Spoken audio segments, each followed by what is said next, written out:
Hello friends, जय माता दी। मित्रों, मेडिटेशन सभी लोग करना चाहते हैं क्योंकि लोग उसके परिणामों से अवगत हैं, लेकिन बहुत से लोग काफी समय तक किया करते हैं, किंतु इसके बावजूद उनका प्रवेश ध्यान में नहीं हो पाता। तमाम तरीके उसके लिए अपनाते हैं। कभी वो जाप करते हैं, कभी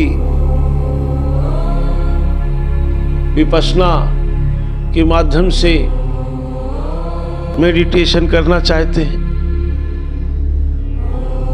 किंतु सफल नहीं हो पा रहे। ऐसा क्यों हो रहा है? तो मित्रों, मैं आज ये बताना चाहूंगा और बड़ी प्रसन्नता है मुझे कि आप लोग इसको सुनते रहिए और ध्यान में पहुंचेंगे। आप जान जाएंगे कि कैसे ध्यान में पहुंचा जाता है। क्या मेडिटेशन के दौरान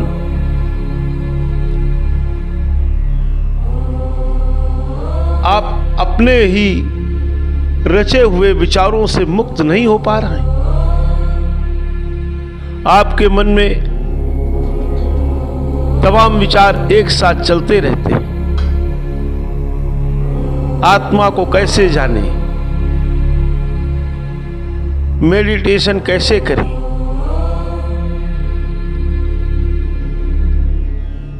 अपने बारे में कैसे जाने, स्वयं का अनुभव कैसे हो,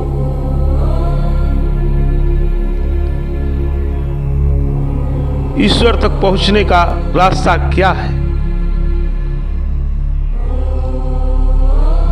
यही आप लोगों के सारे क्वेश्चन होंगे। तो आज आपके हर प्रश्न का उत्तर आज का विषय होगा। हम बहुत ही जल्दी ध्यान में पहुंच जाएं, हमें ध्यान का अनुभव हो जाए, हमें आत्मा का अनुभव हो जाए। क्या करें, कैसे करें, किस तरीके को अपनाएं, कौन सा सरल तरीका है, कौन सी सबसे छोटी विधि है जिससे हमें ध्यान का अनुभव हो जाए। अगर हम किसी तरह भी ध्यान में पहुंच पाए तो हमारे जीवन में एक बहुत बड़ा चमत्कार जैसा है। एक बार अगर पकड़ में आ गई तो एक ही पल में हमारे जीवन में रहस्यों से भर सकता है। बहुत से लोग पूछते हैं कि क्या मैं ध्यान करता हूं,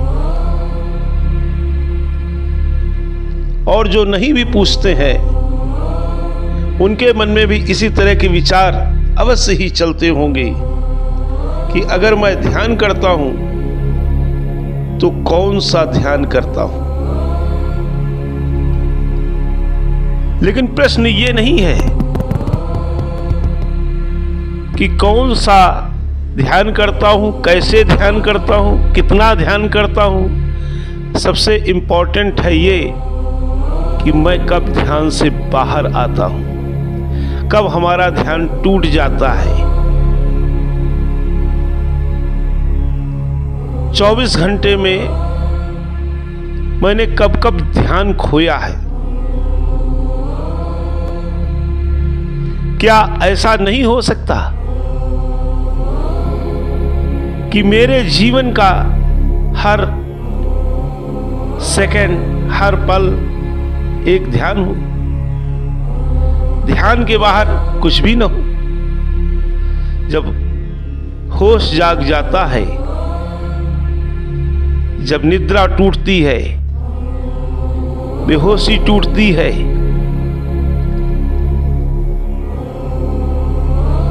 और जब हमारा जीवन ध्यान के प्रति समर्पित हो जाता है, उसमें समा जाता है, ऐसे में कोई 1 या 2 घंटे का ध्यान नहीं, बल्कि आप तो 24 घंटे ही ध्यान में रहोगे।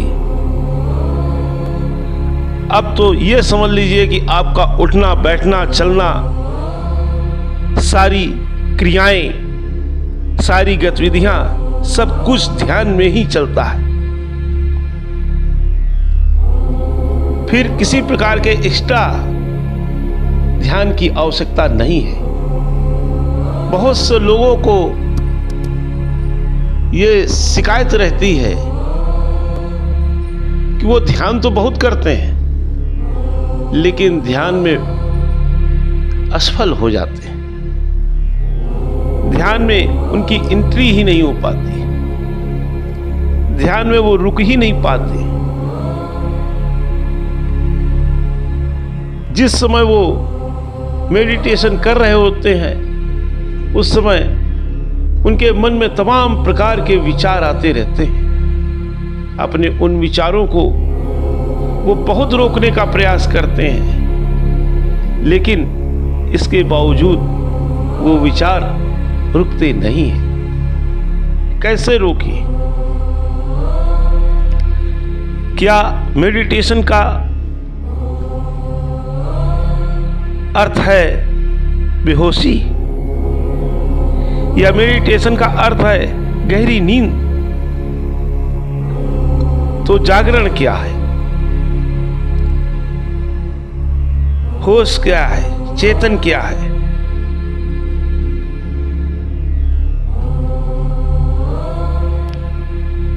ये सारे प्रश्न, इस टाइप के ऑल क्वेश्चंस मेडिटेशन में असफल हो जाने वाले लोगों के मन में अवश्य ही आते रहते हैं।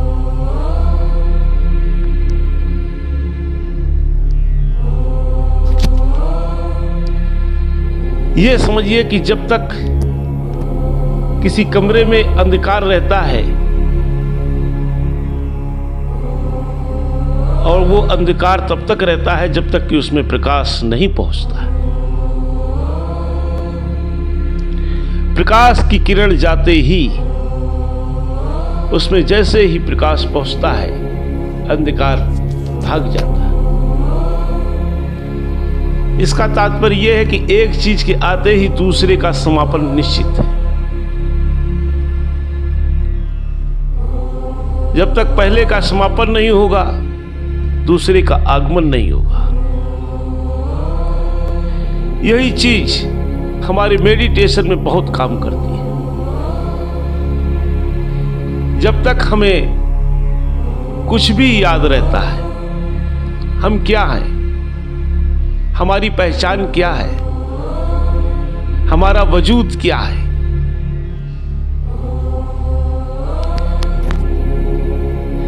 हमारी दुनिया या हमारा संसार, हमारे लोग, ये सब केवल एक हमारे विचार ही हैं।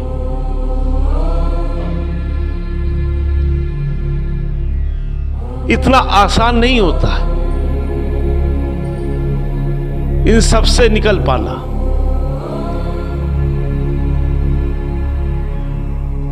कठिन भी है, लेकिन असंभव नहीं है। यह सरल भी हो सकता है, लेकिन आप जब उस प्रक्रिया में एक्सपर्ट हो जाते हैं। हमारी समस्या तो यही है कि लोग सोचते हैं कि मेडिटेशन में हमें बहुत कुछ करना है, जबकि कुछ ना करना ही मेडिटेशन है। आप कुछ भी न करें, जैसे मैं कहता जाता हूं वैसा ही आपको केवल करना है, और आप पाएंगे कि कितनी आसानी से आपको अपने ध्यान में प्रवेश मिल जाता है। लगेगा कि अभी तक जो हम जाग रहे थे, हकीकत में हम जाग नहीं रहे थे, बल्कि हम बेहोश में थे, या हम किसी गहरी नींद में थे। जागे तो शायद हम आज हैं। विचारों से शून्य हुए बिना हम मेडिटेशन में नहीं पहुंच सकते। जब तक भी हमको कुछ याद है, हमारे लिए एक बड़ी बाधा है। हमारा कुछ याद होना ही हमारे लिए एक बाधा है। मेडिटेशन करना है, इस विचार को आप लोग जब करते हैं तो बड़ी मजबूती से पकड़े रहते हैं। हमें कोई अन्य विचार ना आए, इस चीज को भी मजबूती से पकड़े रहते हैं। और यही चीज आपके लक्ष्य में सबसे बड़ी रुकावट का कार्य करती है। सबसे अनमोल लक्ष्य पाने के लिए परमात्मा की यही विशेषता है कि आपको कुछ नहीं करना है, लेकिन आप ने अपनी जिंदगी में यही पाया है कि कुछ करने से ही कुछ प्राप्त होता है। जो बहुत कुछ करता है उसे बहुत कुछ प्राप्त होता है, और बिना कुछ करे कुछ भी प्राप्त नहीं होता। लेकिन ठीक इसके विपरीत मेडिटेशन के लिए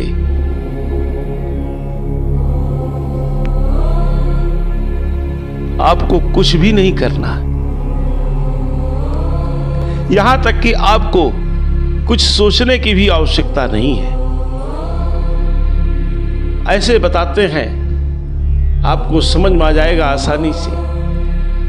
जब हम किसी पिक्चर हॉल में जाते हैं तो हम क्या करते हैं?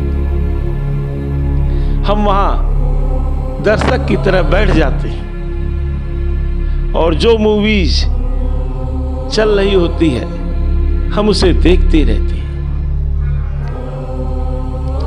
आनंद लेते रहते हैं। वैसा ही हमें करना है। हम केवल एक दृष्टा बन जाएं। जो विचार आ रहे हैं, जैसे आ रहे हैं, उन्हें आने दें। एकदम से ये नहीं होगा। हम सोचे कि जैसे खिड़की खुलती है वैसे ही एकदम खिड़की खोल देंगे या दरवाजे को खोल देंगे, हम अंदर एंट्री कर लेंगे। ऐसा नहीं होगा। जब हम अपने विचारों को नियंत्रित करने की कोशिश नहीं करेंगे। हमने आपसे बताया कि जब हम कंट्रोलर नहीं बनेंगे, हमें केवल दर्शक बनना है। हमें देखते रहना है। जो भी विचार आ रहे हैं आने दें, जिसकी भी यादें आ रही आने दें। जो चल रहा है उसको चलने दें। हमें सिर्फ देखना है।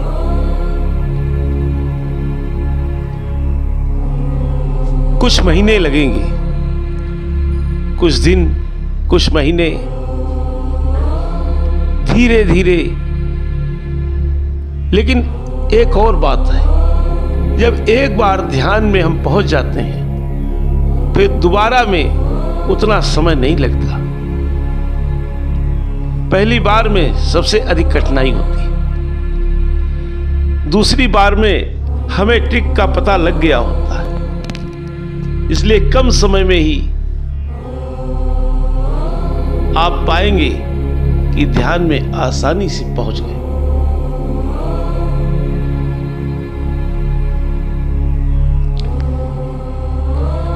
जैसे ही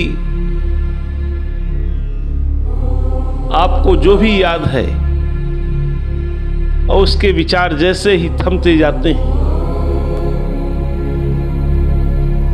धीरे धीरे थमते जाते हैं, ये विचार कहां से आते हैं, कैसे आते हैं? मन जो बहुत शक्तिशाली है, बहुत बड़ा रहस्य है, इसको हम शांति से नहीं बैठने देते। इसके अंदर हम बहुत कुछ डाला करते हैं।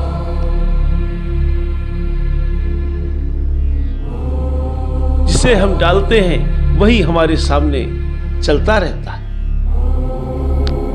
या ये कह दें ये हमारे द्वारा ही बुना गया ताना बाना होता है। वही हमारे और परमात्मा के मध्य में सबसे बड़ी रुकावट बनता है।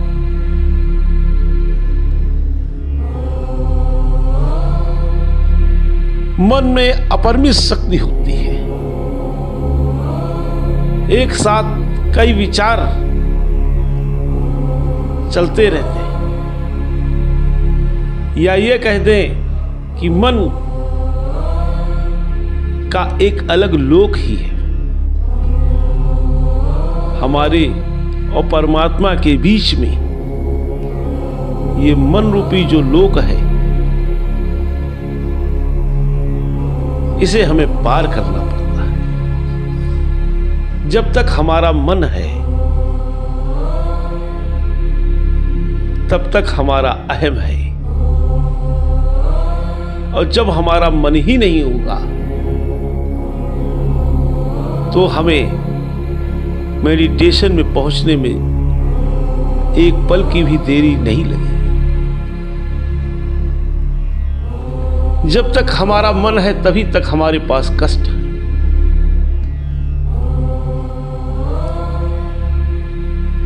मन के समाप्त होते ही सिर्फ प्रेम ही रह जाता है, आनंद ही रह जाता है। और वो आनंद और वो प्रेम जिसे शब्दों से नहीं कहा जा सकता, क्योंकि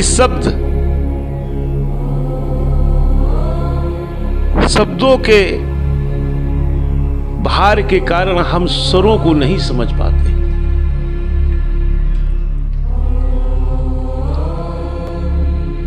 एक दूसरे के भावों को जानने के लिए हम शब्दों का सहारा लेते हैं। शब्द के माध्यम से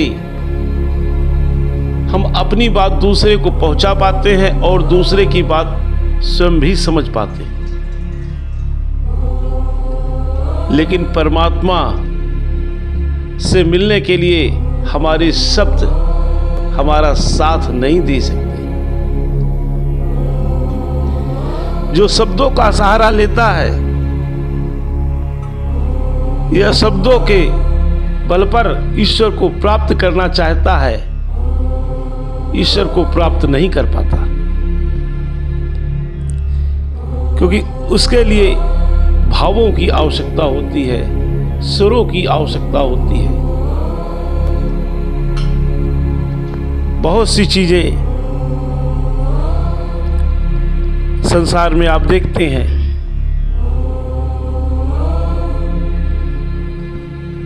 पति पत्नी शब्दों से एक दूसरे के प्रति बहुत प्रेम जाहिर करते हैं, लेकिन उसके बाद क्या होता है? मामला तलाक पे आ जाता है। तो वो प्रेम कहां चला गया? क्योंकि वो शब्दों से भरा हुआ प्रेम था, और प्रेम में शब्द नहीं होते। बच्चे से कहा जाता है कि माता पिता का आदर करो, सम्मान दो, उनका कहना मानो, ये बात अपने आप में बड़ी हास्यास्पद लगती है कि आदर किसी का कह करके किया जा सकता है क्या, या कहने से कोई किसी का आदर कर सकता है?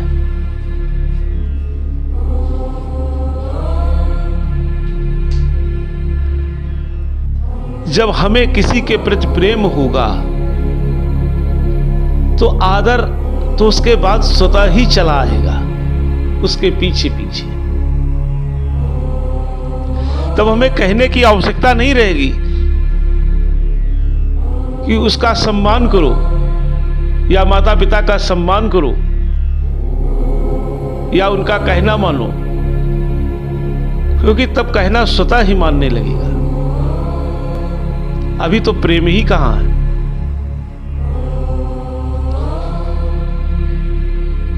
होता यह है कि पत्नी कहती है कि ये हमसे प्रेम नहीं करती, झगड़ा चलता है, पंचायतें बैठती हैं।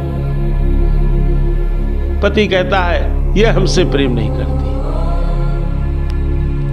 दोनों भिखमंगे हो गए,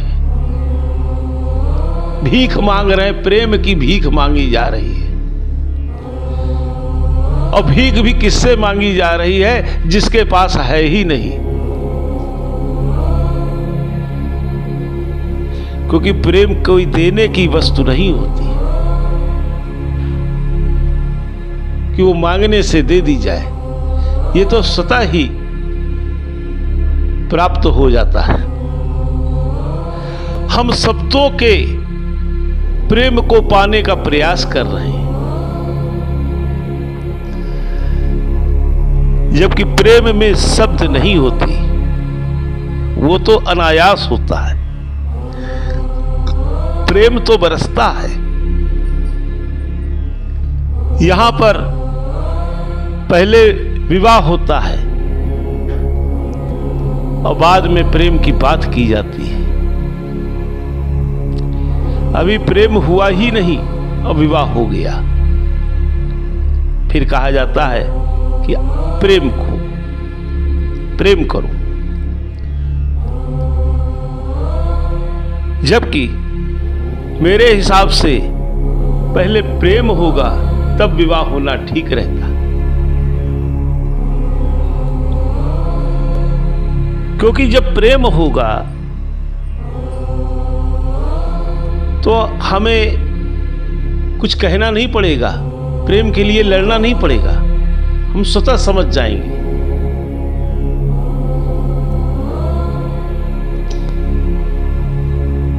जब किसी से प्रेम होता है तो व्यक्ति उसी का हो जाता है, क्योंकि प्रेम का मतलब ये नहीं होता है मांगना, लेना, प्राप्त करने की इच्छा नहीं होती है। प्रेम का मतलब होता है देने की बात की जाती है। जिसे प्रेम होता है वो देने वाला होता है। जब उसके अंदर देने की इच्छा बलवती होती है तब उसे किसी चीज से, किसी से प्रेम होता है। किसी व्यक्ति से या जिससे भी प्रेम होता है उसे देने की भावना रहती है। पति पत्नी में जो झगड़ा हो रहा वो इसीलिए, क्योंकि वो दोनों ही प्राप्त करना चाहते हैं। प्रेम कभी भी जोर से कह के प्राप्त नहीं किया जा सकता। यहां सभी मेडिटेशन करना चाहते हैं। इसकी स्थिति तो यह है कि जाना सभी चाहते हैं, लेकिन जाना कहां है यह किसी को नहीं पता। उदाहरण के लिए मान लीजिए कोई कार है, कार पे बैठे हुए हैं, क्लच कैसे दबेगा, ब्रेक कैसे दबेगी, इसका आइडिया नहीं। कहते कार चलती नहीं है। और अगर उनसे पूछ दो कि जाना कहां है तो ये पता ही नहीं है, बस कार नहीं चलती। मेडिटेशन करना चाहते,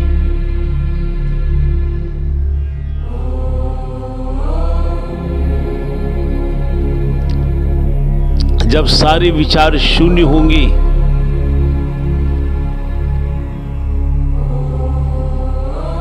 जैसे जैसे विचार शून्य होते जाएंगे, आपको अपने अंतःनाद की ध्वनि सुनाई पड़नी शुरू हो जाएगी।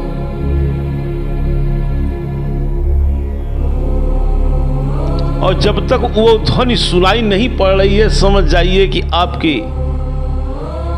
अभी विचारों का ठहराव नहीं हुआ है।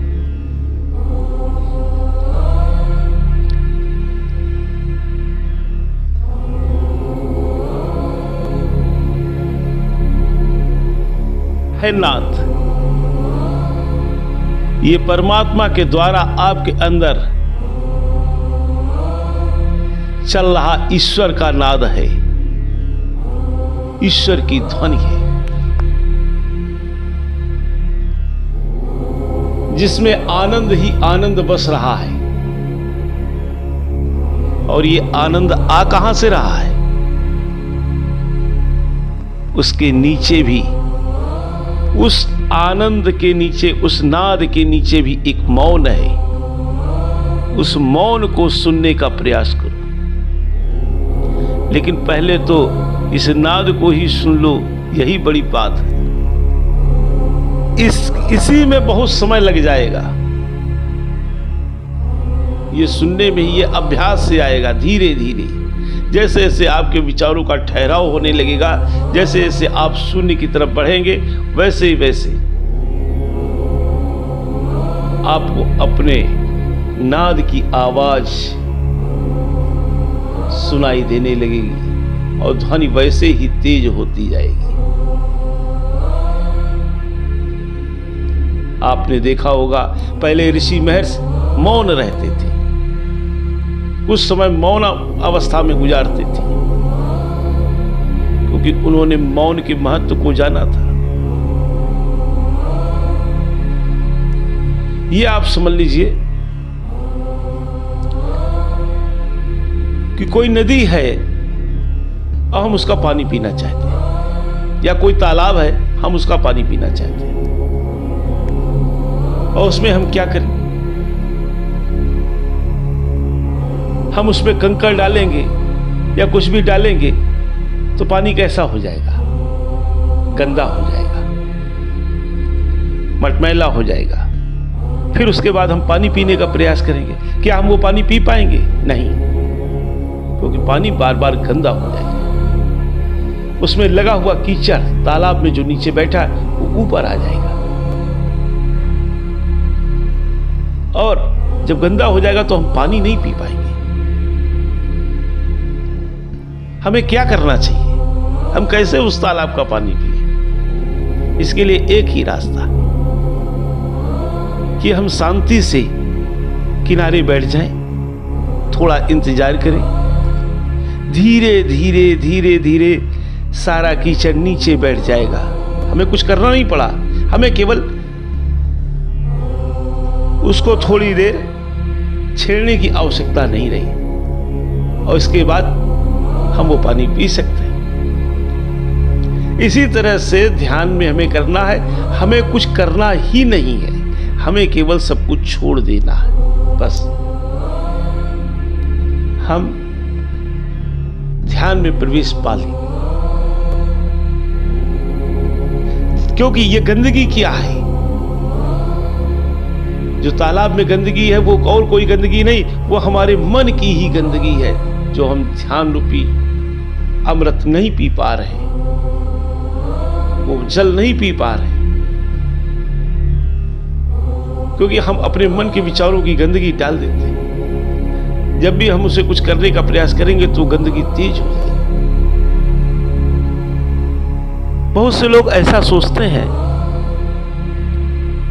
कि मेडिटेशन बुढ़ापे में काम आने वाली चीज है, या मेडिटेशन का मतलब है जीवन से पलायन, जबकि यह सत्य नहीं है। जबकि पलायन का मतलब होता है कि किसी चीज से भाग जाना, लेकिन यहां छोड़ने की बात हो रही है। महात्मा बुद्ध ने अपना राजपाट स्वयं छोड़ दिया था, यानी किसी चीज से हम ज्यादा अच्छी चीज को पाते हैं तो उस चीज को छोड़ देते हैं। और महात्मा बुद्ध को जब एक बार मेडिटेशन का आनंद मिल गया तो सारे आनंद दुनिया के जो थे, सारे रस, वो सब उसके आगे फीके पड़ गए। फिर उन्हें अन्य किसी रस में चाह नहीं रह गई।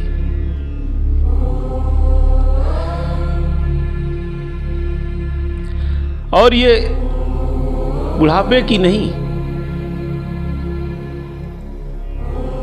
बल्कि जब ही आपकी इच्छा हो जाए तभी ये महत्वपूर्ण हो जाता है।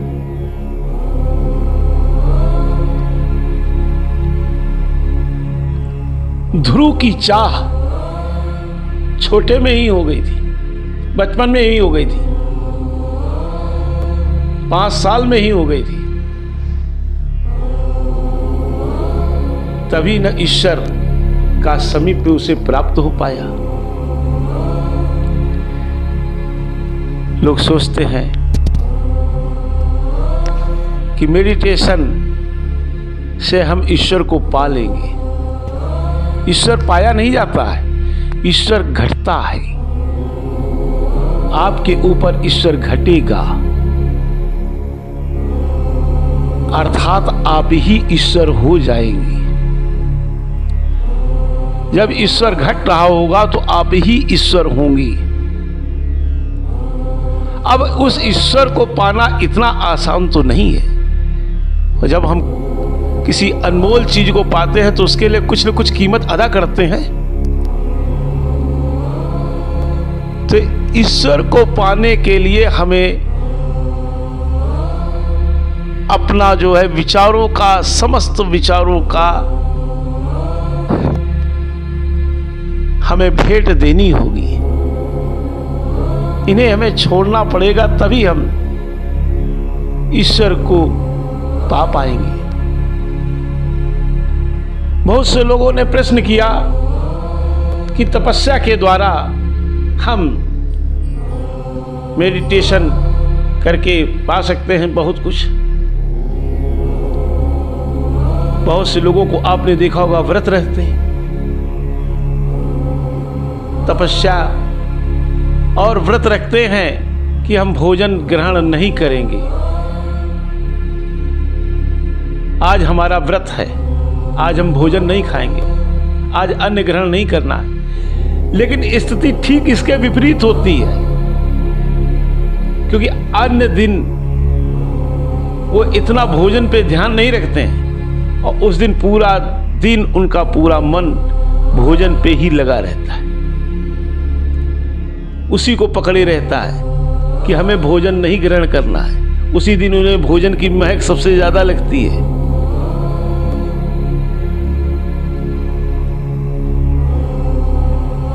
क्योंकि उसको एक संकल्प पकड़ रखा है।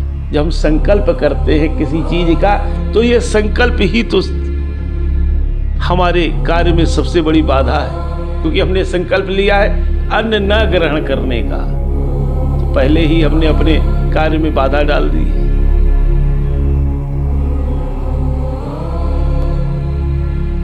तो अभी तो संकल्प आपका चल रहा कि हम अन्न ग्रहण नहीं करेंगे और ईश्वर को अपने प्रसन्न करेंगे। तो जब तक ये संकल्प है तब तक ईश्वर कैसे आप पे घटेगा, आपको ईश्वर का सानिध्य कैसे प्राप्त होगा? क्योंकि मन तो आपका भोजन में ही लगा हुआ है कि हमें भोजन नहीं ग्रहण करना।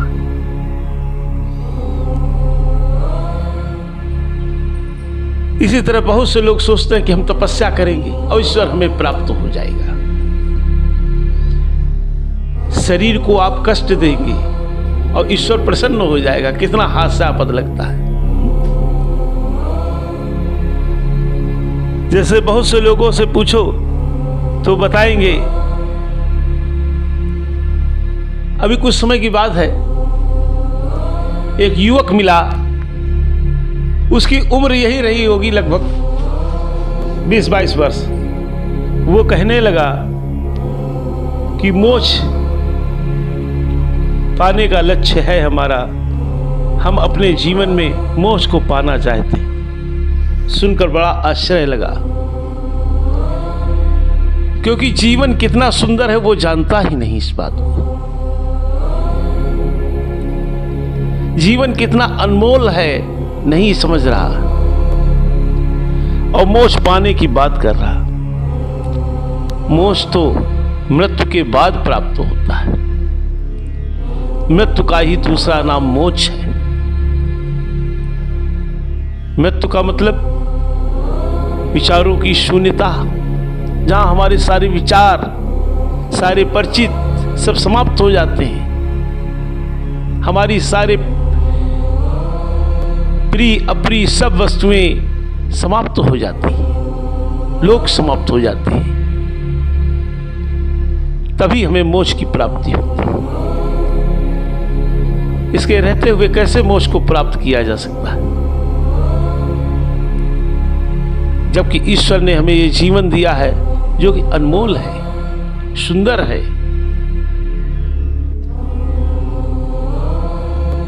हम ऐसा क्यों नहीं करते हैं कि हम अपने हर कार्य को ही एक जरिया बना लें। आज हम आपको बताएंगे किस तरीके से, कितना आसान है ध्यान करना।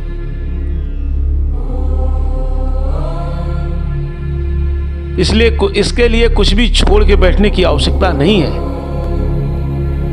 कि आप कुछ भी छोड़े। जो कुछ भी आप करते हैं उसी को अपना ध्यान बना लीजिए। आप अगर अध्यापक हैं, एक टीचर है, तो टीचिंग को ही अपना ध्यान बना लें। अगर आप एक गृहिणी हैं तो घर के कार्यों को ही अपना ध्यान बना लें। फिर देखिए कितना आनंद आएगा आपको अपने कार्य में। आपका ध्यान भी चलता रहेगा और ये पूरी जिंदगी चलने वाला ध्यान होगा। कोई एक आध घंटे वाला ध्यान नहीं होगा। हर पल आपका ध्यान चल रहा होगा।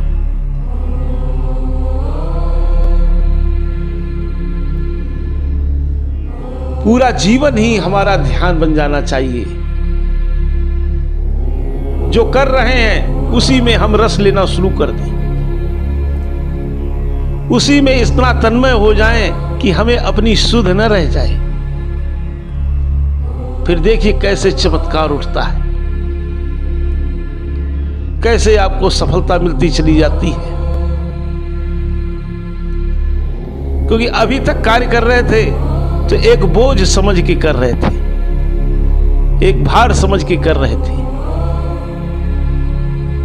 एक कर्तव्य समझ के कर रहे थे। लेकिन अब हमें उसको ध्यान की तरह करना है।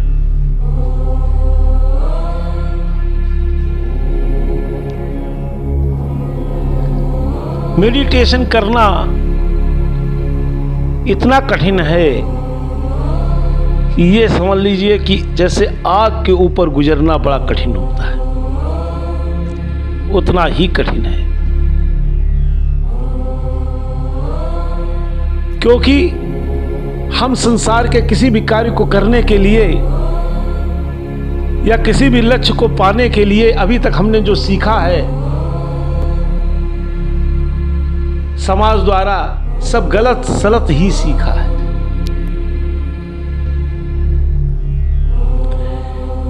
क्योंकि हम किसी चीज का नियम बनाते हैं और नियम बनाते ही ध्यान हमारा टूट जाता है। क्योंकि मेडिटेशन में कोई नियम ही नहीं चलता। नियम तो संसार के लिए होते हैं, परमात्मा को पाने के लिए कोई नियम नहीं होता है। और अगर परमात्मा को पाने के लिए कोई नियम बनाते हैं तो नियम बनाते ही सब गलत हो जाता है। अगर मन में ये रहता है ऐसा करने से ईश्वर प्रसन्न हो जाएगा, तो बस केवल ऐसा ही करने से ईश्वर प्रसन्न होगा तो नियम गलत हो जाता है। जैसे चाहेंगे वैसे ईश्वर प्रसन्न हो जाएगा। ईश्वर तो बहुत तरीकों से प्रसन्न हो जाता है। हमारे किसी भी कार्य से, किसी भी भाव से ईश्वर प्रसन्न हो सकता है, हमारा मेडिटेशन लग सकता है। बहुत से लोग कहते हैं कि मेडिटेशन करते हैं लेकिन क्रोध आसानी से नहीं छूटता, किसी का भी। आपने जाना ही होगा कि संसार में काम, क्रोध, मद, लोभ, इनको त्यागने की बात कही गई है। हमारे ऋषि मुनियों ने सदैव कहा है कि इनको त्यागो।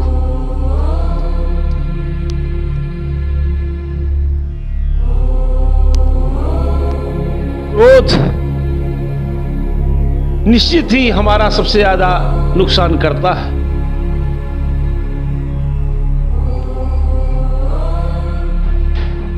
और लोभ को हम कैसे छोड़ दें?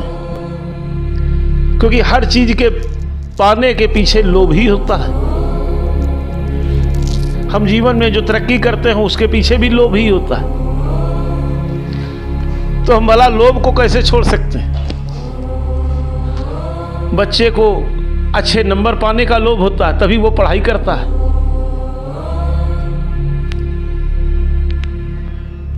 व्यक्ति को अधिक धन प्राप्त करने का लोभ होता है, तब वो कार्य करता है।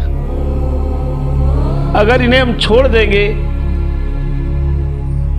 तो हमारी जो एक्टिविटीज हैं वो प्रभावित हो जाएंगी।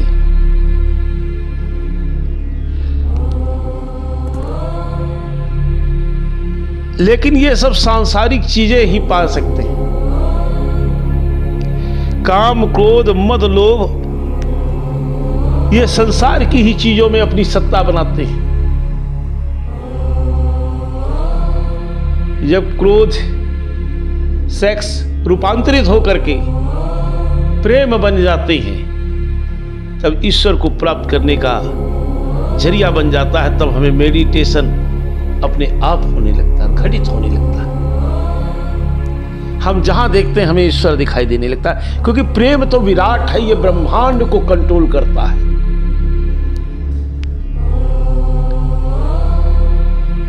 प्रेम से किसी को भी, किसी चीज को भी कंट्रोल किया जा सकता है,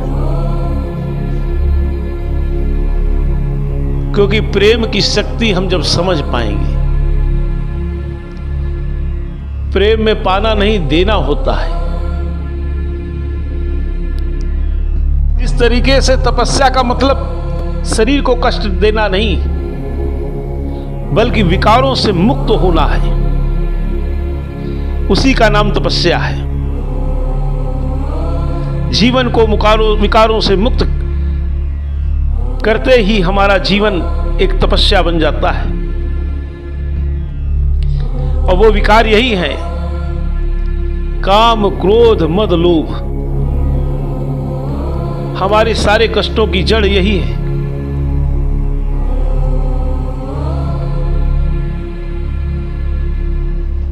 आपके अंदर भगवान समाया हुआ है, लेकिन इन्हीं की वजह से आपको वो प्राप्त नहीं हो पाता। आप अपने आप में अद्वितीय हैं। आपको मिलकर के ये सारी सृष्टि बनती है, ब्रह्मांड बनता है। आपके जैसा इस संपूर्ण ब्रह्मांड में कोई दूसरा नहीं है, हो भी नहीं सकता।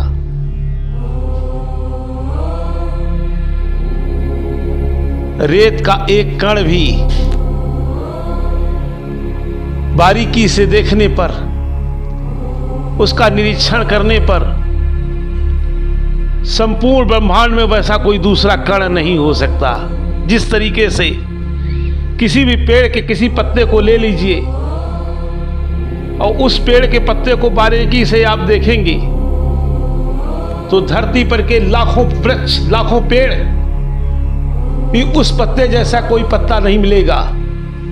ऐसे तो लगेंगे सारे पत्ते एक ही समान हैं, बहुत से वृक्ष मिल जाएंगे, लेकिन जब उसका रेशा रेशा देखेंगे तो संपूर्ण ब्रह्मांड में वैसा कोई पत्ता दूसरा नहीं मिलेगा, वो एक अकेला पत्ता होगा।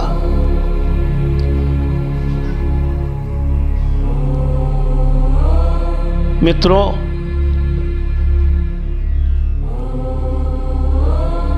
अब इसकी चर्चा हम अगले नेक्स्ट वीडियो में करेंगे, क्योंकि अब बहुत ज़्यादा हो गया है। अगले में करेंगे, जो चर्चा अभी अधूरी रह गई है, लेकिन बहुत कुछ आप लोगों को इससे प्राप्त हुआ होगा, वो हमें पता लग जाएगा। आपके कमेंट हमें बता देंगे। अगर आपको जो महसूस होए तो अब आप हमको कमेंट अवश्य करें। जय माता की।